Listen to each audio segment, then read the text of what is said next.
आगे की स्टोरी में जियोंग येहन के ऊपर गिर जाती है। येहन खड़ा होकर बोलता है ये सब तुम्हारी गलती है, अगर तुम मेरे करीब नहीं आती तो मैं बैलेंस होकर नहीं गिरता।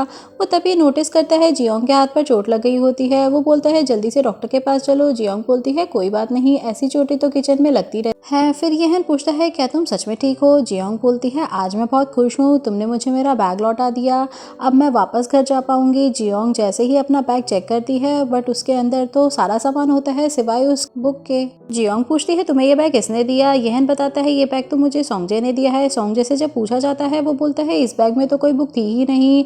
जियोंग बोलती है तुम झूठ मत बोलो, बट येहन उसको शांत करके बोलता है तुम टेंशन मत लो, मैं कहीं से भी तुम्हारे लिए वो बुक जरूर ढूंढ कर लेकर आऊंगा, सबको बोल दूंगा जो भी बुक ढूंढ के निकालेगा मैं उसे रिवॉर्ड दूंगा। जियोंग वहां से अपना फेस लटका कर चली जाती है। किचन में सब लोग ड्रिंक एंजॉय कर रहे होते हैं। जैसे ही जियोंग आती है वो उस ड्रिंक को छुपा लेते हैं, बट जियोंग उसे देख लेती है और थोड़ा सा खुद भी पीने के लिए मांगती है। जैसे ही जियोंग उसे पीती है उसे वो इतनी बुरी तरह से चढ़ जाती है कि उसका सारा दुख उसके डांस और गाने में निकल जाता है। जैसे ही जियोंग को होश आता है गिलकम उसे बोलती है आप इतना टेंशन क्यों ले रही हो दीदी, महाराज ने बोला तो है वो आपको कहीं से भी वो बुक ढूंढ कर निकालेंगे। जियोंग बोलती है क्या मैंने पीकर सब कुछ गड़बड़ कर दिया क्या, अरे मेरी फूटी किस्मत। उधर येहन चांद को देखकर सोच रहा होता है कि जियोंग तुम बार बार कहाँ जाने की बात करती हो। नेक्स्ट डे सारे मिनिस्टर फिर से येहन को कन्विंस करने की कोशिश करते हैं कि हमें मिंग की सारी कंडीशंस मान लेनी चाहिए, लेकिन येहन साफ साफ मना करके वहाँ से चला जाता है। किचन में मिनिस्टर आकर बताते हैं कि मिंग डायनेस्टी के एम्बेसडर यूकाई आ रहे हैं, इसीलिए आज का खाना बहुत ज़बरदस्त होना चाहिए। येहन एम्बेसडर यूकाई का वेलकम करता है और पूछता है मैंने सुना है आपको जोसेन का खाना पसंद नहीं आ रहा है। यूकाई बोलता है हाँ, लेकिन भूखा पड़ने की नौबत नहीं आई क्योंकि मैं अपने साथ अपने 3 शेफ बाई ताइलोंग, ये फूशिया और कॉन्ग वैनली को लाया हूँ। ये शेफ़ के साथ साथ इन्हें मार्शल आर्ट्स भी आता है। येहन बोलता है अच्छा आपने भी हमारे रॉयल शेफ़ के बारे में सुना होगा ना, हमारी रॉयल शेफ़ भी किसी से कम नहीं है। इसके बाद वो दोनों एग्रीमेंट डिस्कशन करते हैं और यूकाई बोलता है मुझे आपके जिनसिंग के बिजनेस में पार्टनरशिप चाहिए और जो तुम हमें लड़कियां प्रोवाइड करते हो उसमें 2 लड़कियां और ऐड करनी पड़ेंगी। येहन बोलता है ये सब तुम अपनी मर्जी से बोल रहे हो या तुम्हारे महाराज ने तुम्हें ये सब कंडीशंस ऐड करने के लिए बोला है, और वैसे भी बोला किसी ने भी हो मैं ये सब कंडीशंस मानने वाला नहीं हूँ। तभी वहाँ पर जियोंग स्नैक्स लेकर आ जाती है। स्नैक्स में उसने मैक्रोन्स बनाए होते हैं। यूकाई पहले अपने शेफ्स को टेस्ट करने के लिए बोलता है और फिर खुद खाता है जो कि उसे बहुत ज्यादा पसंद आता है। येहन प्राउडली शो ऑफ करता है ये है हमारी रॉयल शेफ जियोंग, दुनिया में इससे बेहतर खाना कोई नहीं बना सकता। ये सुनकर यूकाई अपने शेफ्स और जियोंग के बीच में कंपटीशन रखने के लिए बोलता है और जो भी ये कंपटीशन जीतेगा उस साइड की सारी बातें मान ली जाएंगी। जियोंग इशारे से उसे मना करती है लेकिन फिर भी येहन कंपटीशन के लिए एग्री हो जाता है और साथ में बोलता है तुम्हारे 3 शेफ है तो हमारी तरफ से भी 3 शेफ्स ही होंगे। और डिसाइड होता है कॉन्टेस्ट के जजेस येहन और यूकाई ही होंगे।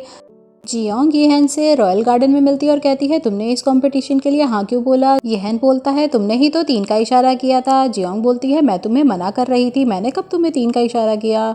येहन बोलता है अब तो डिसाइड हो चुका है, कंपटीशन में तुम्हें फाइट करना ही पड़ेगा, अगर तुमने पार्टिसिपेट नहीं किया तो मैं तुम्हें देशद्रोही घोषित करके मार डालूंगा। जियोंग येहन से गुस्सा हो जाती है। फिर येहन बोलता है ठीक है तुम मेरे लिए कंपटीशन करो, मैं तुम्हारे लिए तुम्हारी बुक ढूंढ कर लाऊंगा। जियोंग बोलती है ये प्रॉमिस तो तुमने पहले भी किया था।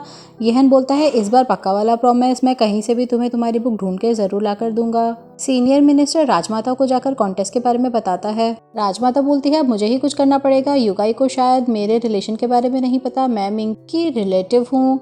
कांगमुकजू और जेसन जब उन मैक्रोन्स को ट्राई करते हैं उनके तो होश ही उड़ जाते हैं, बट जेसन कांगमुकजू को बोलता है कि हमें कुछ भी करके जोसन को ये कंपटीशन में हरवाना ही पड़ेगा, जोसन हारेगा तभी राजा कमजोर पड़ेगा और तभी हम अपनी अगली चाल चल पाएंगे। जेसन का आदमी यूकाई के पास जाता है और बोलता है हमारे राजकुमार जेसन के साथ हाथ मिला लीजिए, महाराज की तो वैसे भी तबीयत ठीक नहीं रहती, उन्हें दौरे पड़ते हैं। इसके बाद वो आदमी यूकाई को येहन के लिखे हुए जनरल दे देता है और बोलता है इसकी हेल्प से आप येहन को इजीली हरा सकते हैं। उसके जाने के बाद यूकाई अपने शेफ्स के साथ सीक्रेट टॉक कर रहा होता है, बट तभी वहाँ पर उन्हें किसी के होने का शक हो जाता है और वो और कोई नहीं गोंगेल होता है। फूशिया तुरंत उसे पकड़ने निकल जाती है लेकिन तब तक गोंगेल वहाँ से भाग चुका होता है। गोंगेल जाकर येहन को बताता है कि उसने वहाँ पर हमारे ही एक मिनिस्टर को देखा। जेसन अपने पार्टनर्स के साथ प्लान डिस्कस कर रहा होता है, तभी बाकी के पार्टनर्स को यूकाई पर शक होता है। उन्होंने कहा अगर यूकाई ने हमें डबल क्रॉस कर लिया तो, पर वो आदमी बताता है कि मैंने जनरल का सिर्फ हाफ पार्ट उसे दिया है, हाफ अभी भी मेरे ही पास है।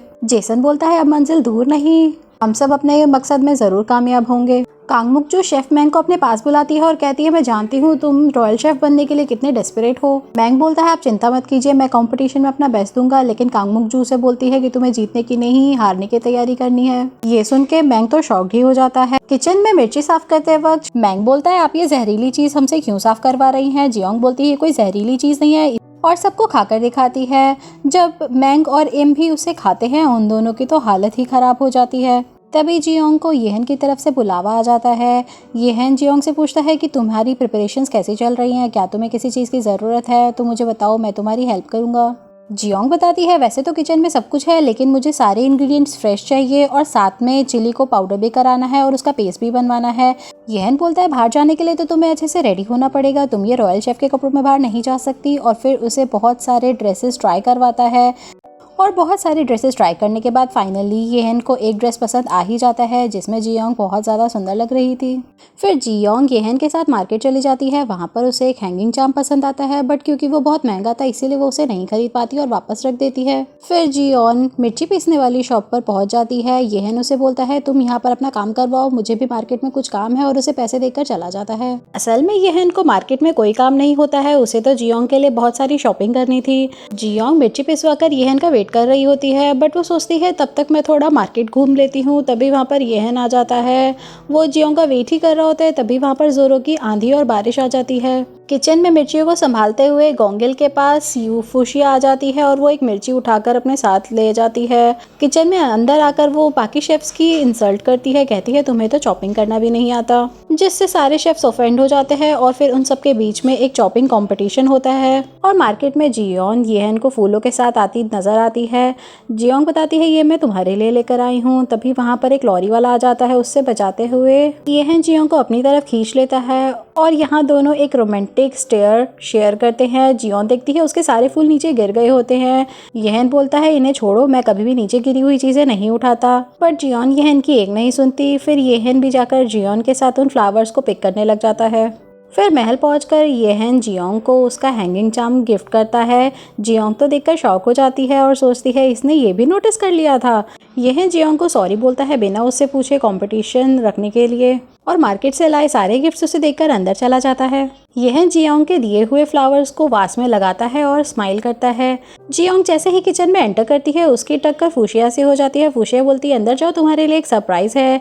जियोंग जैसे ही अंदर जाकर देखती है वो शॉक्ड हो जाती है। पूरा किचन बिखरा हुआ होता है। वो सबसे पूछती है यहाँ हुआ क्या था, भूचाल आया था क्या। गिलखम उसे सब कुछ बता देती है। सबके लटके चेहरे देखकर जियोंग सबको मोटिवेट करती है और कहती है कंपटीशन जीतने के लिए टेस्ट चाहिए, चॉपिंग नहीं, हम जरूर ये कंपटीशन जीतेंगे। नेक्स्ट मॉर्निंग डिसाइड होता है कि ये मैच 3 राउंड में खेला जाएगा। फर्स्ट राउंड में कोई मीट डिश बनाई जाएगी, सेकंड राउंड में दोनों एक दूसरे की डिनेस्टी की डिशेस बनाएंगे और थर्ड राउंड में जिनसेन का सूप बनाना है एक इनोवेटिव वे में जो पहले कभी किसी ने ना खाया हो। ये सुनकर योगाई तो बहुत खुश हो जाता है क्योंकि सूप तो उनकी स्पेशलिटी थी।